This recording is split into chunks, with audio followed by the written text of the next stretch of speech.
Greetings. Welcome. Everybody good? Everybody good? Excuse me. A little bit of bedhead going on still. How are you all doing?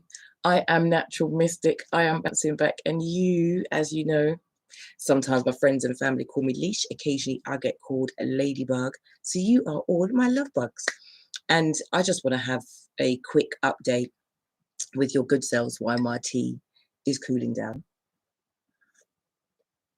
It's really, really, really, really, really hot. But yes, so how have you all been? I hope you've all been well. I said a bit of an update in regards to the hair, locks, recovery, retention, regaining, re-strengthening, is everything that I'd like to say, to be quite honest with you all. It's been about 8 months where I've been uploading over a period of time, showing you what it is that I've been using, how my journey's been going, who I've been, talking to, where my influences have come from in regards to my hair care and my recovery and supplements and all that sort of stuff. So you can see all of that stuff in all of the previous uploads and recordings that I've done. But yesterday, or the last few days, we have had some absolutely glorious, glorious weather with intermittent showers in between, just to keep us nice and cool and balanced. Absolutely been loving it myself personally. So yesterday, I decided that it was time to actually go and do something different with this crown that I have now manifested and created, and I'm hanging on to for dear life at this moment in time. So my well-being is actually a lot better, and that is definitely a reflection in regards to my skin. The dark circles are slowly easing up, and naturally not using any fake creams or anything like that. I will discuss that in the next set of videos in regards to skincare regime. But I would really like to do the big reveal. Nobody has actually seen my hair in a few months. I've had it covered. I've only revealed it on here for educational purposes also. But yesterday I went into London and went to see my loctician. So I did want to kind of discuss with you from the title of the video why I've only allowed 2 people to do anything with my crown in 30 plus years. So a little bit of a story, but not a story, if you know what I mean, but my experience also as to where I am now and how I got here. So when I was about 16, 17 birthday, my mum said to me, you can go get your hair done for the first time by a proper hairdresser. So my godmother is a proper hairdresser, trained professional, but she had always done my hair as a youngster. And my mum was very good at plaiting and maintaining and doing pretty styles. So my hair was very well maintained as a youngster. When I was 17, I was allowed to go to the local hairdresser. So I booked myself in. It was like, you feel like an adult, don't you, going down, and they give you a seat and say, do you want a drink and all of this lot? And you've got magazines. And my mum had chosen this absolutely amazing hairstyle for me to go into college with, the next chapter of my life. However, rather than the hairdresser just saying she didn't know how to do that, she agreed with the style that my mum showed her. It was literally just a feathered, kind of not bob, but like a feathered style, something that I could still change, but predominantly would have been like a long Halle Berry type style, that short hairstyle that was quite popular back in the late 80s, early 90s, say that under my tongue. So yes, that's where I was at. I had long hair, shoulder lengthish, but it was really flyaway, and I just wanted something that was easier to maintain, basically. So I'm sitting there and I see perms and things coming out of this woman's case, and I'm like, I don't need any of this stuff. My hair is so light, you literally can blow dry it into position. You can do so much with it. It was just fly away. It never ever retained any hairstyles without gel or hairspray or something to hold it in position. But a light perm, not a problem. All right, fair enough. Don't have to leave it in there particularly long, for example, because my hair reacted very quickly. Then she started trimming, and she started trimming, and she started trimming. I was like, I didn't think that this style was actually going to be this short. She then brought out the clippers, and I heard bzzz. I don't know what she's doing with the clippers. This style requires scissors and gradient cutting. Like, if anyone knows anything about hairdressing, unless you're going, oh gosh, anywho, I just sat there, petrified at this particular moment that I could hear clippers, and then it touched the back of my neck. I've never had any scissors or any shaving equipment anywhere near me before, and it was not, she just dug it straight in, and I knew she was gone down to skin. So that means that's not even a number one, that's a zero. Why we got zero? What's happening back here? Why there's zero clipping going right?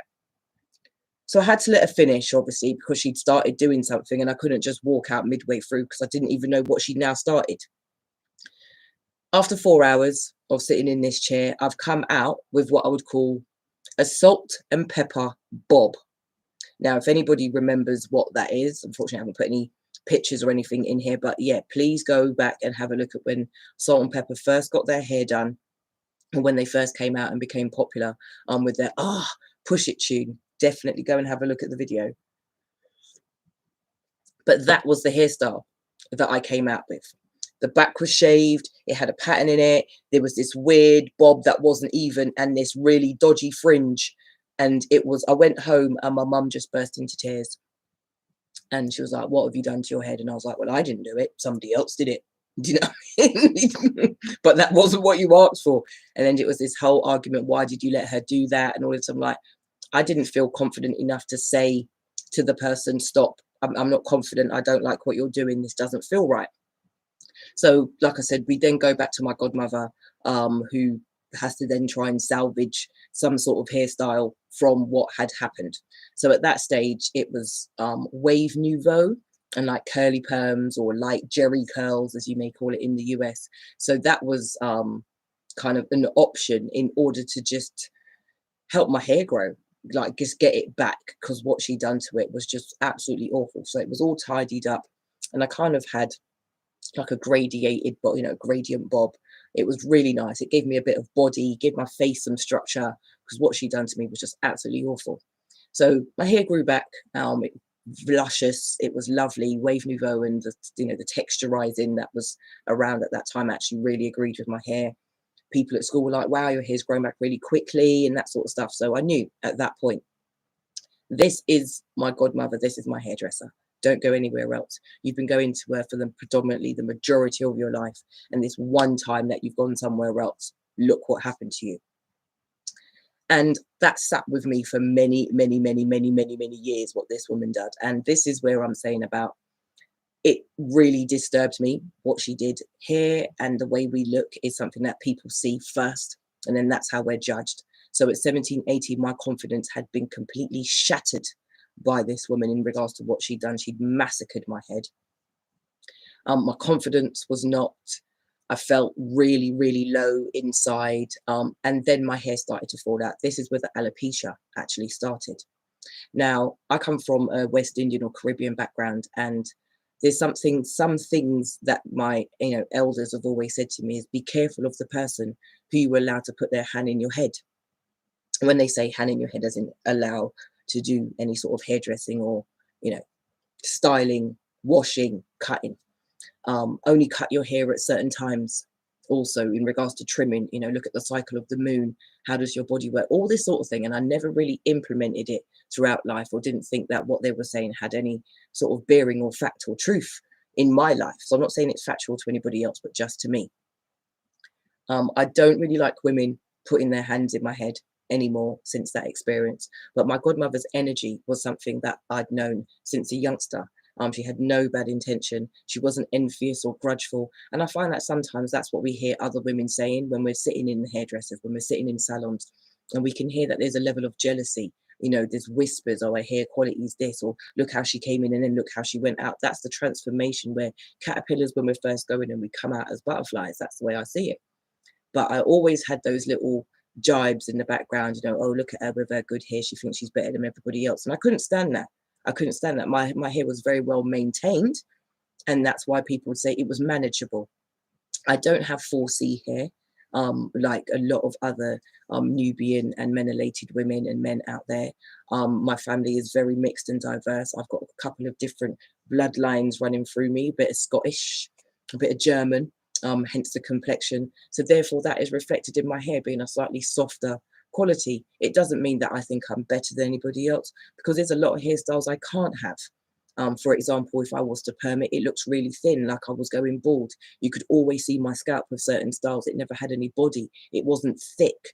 So I was, had my own challenges growing up as a child, but it's not something that you hear, I suppose, fairer skinned or lighter skinned people saying that these are our challenges. I'm not saying that dark skinned girls haven't got their challenge, or people with different quality hair haven't got their challenges, but I had my own insecurities as well, basically. And that's something that I had to learn to overcome and deal with. It's not my choice what texture hair was on my head, apart from once I started to put chemicals in it, for example. So we went through the curly perms, and we went through perming and blow drying and pressing and flat ironing and all of these different tones and spritz and all of this type of stuff. We went through all of that. Hair eventually started to come back. Then I had a really turbulent relationship, and then things didn't go quite well. And the first thing that is always affected is my weight, then my skin, then my hair. That's just the way it is. If I'm not looking after myself internally, then it reflects in my skin, definitely on my face, and then it just travels upwards and says, all right, well, this is what you want to do to yourself, mash yourself up. We're going to show you how to do it properly. So basically that's what happened. So I had alopecia, didn't really pay any attention to it. Had really bad bald patches at the back while I was going to college, constantly pulling my hair back into one, trying to keep it as smooth as possible. Don't know why I was trying to pull my hair away from my face, to be quite honest with you. But I always wanted a fringe. Do you know what I mean? So it's one of those weird things that, like I said, all these little insecurities. So yesterday, and moving into my new career path, I decided yesterday that I was going to book myself in to go and see my loctician. Met this gentleman via Instagram. He is absolutely lovely. His energy, his demeanor, his own look after himself is something that I admired and kind of stalked for quite some time. And then I had the pleasure of meeting him at Notting Hill Carnival in 2017, I believe. 2017, 2018, but it's been a while. It's been a while. And then he had a chair in a salon, and I started stalking him and going and seeing him and looking at his page and all that sort of stuff. So I will put his tag down below. But what I just found is that all the women that he dealt with, especially, you could tell just from the structure of the women, is that when they first sat in his chair, they'd be all slumped over and feeling really like low and not really feeling pride within themselves. And then once he'd kind of, touched their locks and restyled and retwisted and washed and massaged, it's like when the pictures after were taken, you just kind of saw their back straighten, and there was this element of regalness and pride and feeling like royalty, because knowing that your crown just looks like it's on point. So I decided I wanted to have that experience, went to the salon, did that. And that was like 2.5 years ago. And I took a couple of pictures, and there was a few people that commented and like, oh my gosh, the edges look really thin. They look really painful. How are you coping with someone with such beautiful locks, but suffering with alopecia? And, do you show your scalp? How do other people react? And I didn't really have an insecurity, but that's what made me kind of go, right, it's time to get on this journey of growing my edges back, and being heavily influenced by somebody else who also has a YouTube channel. Her name is Sophie K. Davis, Davis. So please, if you'd like to go over and jump and have a look at what she has done in regards to coming out of weaves and extensions, using derma rollers, and literally just watching her journey just made me kind of go, I want to do what she did, because I want my edges back. And I looked at it from a slightly different perspective of just having locks, quite frankly. So we kind of paralleled, and I've kind of followed her journey. So because nobody else has actually seen my locks for quite some time, we are about to take off the scarf after I've had my hair done. So as some of you may remember, just before I did it, there were blonde locks and brown and beiges and all sorts of different colors running through hair prior. And I have decided, you can probably see that there's a hint of it on the scarf, that the blonde is gone. And I have 5 or 6 new locks. So I'm just going to show you. This one is new. This one is new. This is new. This is new. This one here, which is tucked in nicely, is new. And this one here has always been here. But as you can clearly see, the thinness in between is slowly disappearing. I know it looks tight. It isn't. But, oh, you can see it. You can see it, you can see, you can see, you can see, you can see, you can see, you can see. It's no longer blonde.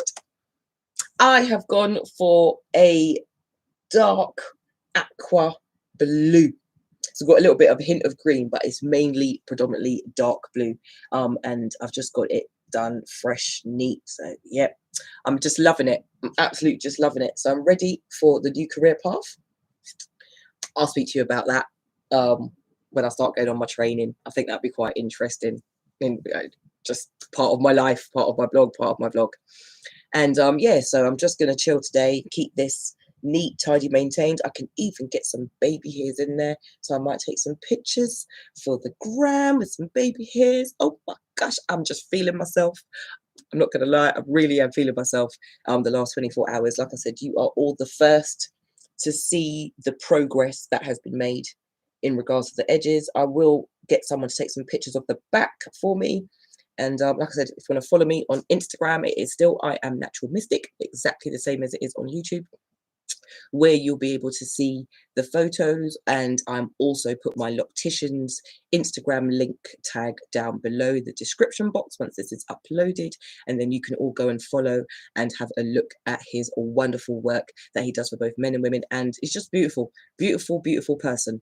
And I think that's what it's all about. It's about the energy of the individual, and what it is that their intention is. Their intention is it to make you feel better as a person? Do they take pride in the job that it is that they're doing? Do they want that recommendation? Do they want people to stop you in the street and go, oh, who done your hair? Or where did you get that outfit? You look so well put together. Because when you actually like literally feel good about yourself, you do project yourself differently, you walk differently.